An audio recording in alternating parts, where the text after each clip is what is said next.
Depuis son couronnement en mai 2023, Charles III assume sa volonté d'incarner un monarque engagé et concerné.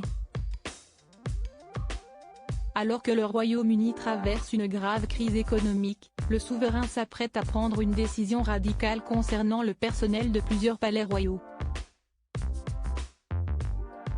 Le 6 mai 2023, Charles III est couronné sous les yeux du monde entier.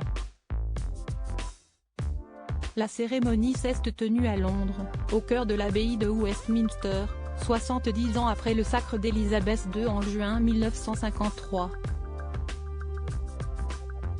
Un événement historique qui s'est déroulé sous les yeux du monde entier mais également devant de nombreux convives prestigieux qui ont fait le déplacement, des stars de la musique, des vedettes de cinéma ou encore des dirigeants internationaux.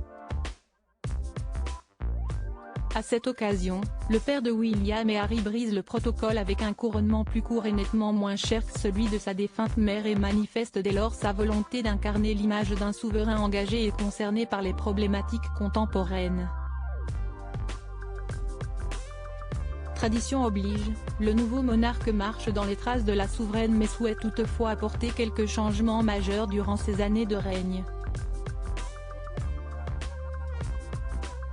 Premier engagement, diminuer le train de vie de la monarchie.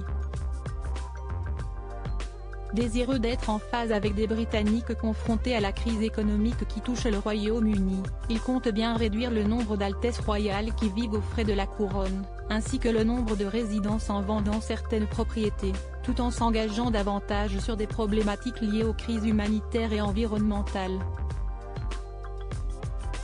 Et parce qu'il n'y a pas de petites économies, il s'apprêterait à licencier une partie de son personnel, comme le rapporte le Daily Mail le 28 août 2023. Beaucoup trop d'assistants d'après les informations du Le tabloïd rapporté par Télé Loisirs, Charles III devrait prochainement remercier 20% de son personnel afin d'améliorer l'efficacité des employés mais surtout de faire économiser de l'argent aux contribuables.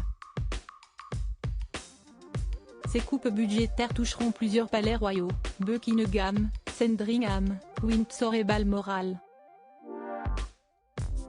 Une source indique au journal que le roi et son épouse Camilla Parker Bowles estiment que le personnel de tous les palais est trop lourd et qu'il y a beaucoup trop d'assistants. Le roi et la reine préféreraient payer aux gens des salaires convenables mais avoir moins de monde, informe la dite source avant de remarquer, par exemple, il y a des chefs pour eux et des chefs pour le personnel. Pourquoi, demande-t-il, ne peut-il pas y avoir un seul personnel de cuisine pour tout le monde? Sa Majesté ne peut pas tolérer que trop de personnes fassent le même travail, remarque-t-elle ensuite. Pour Charles III, le temps de l'opulence est terminé,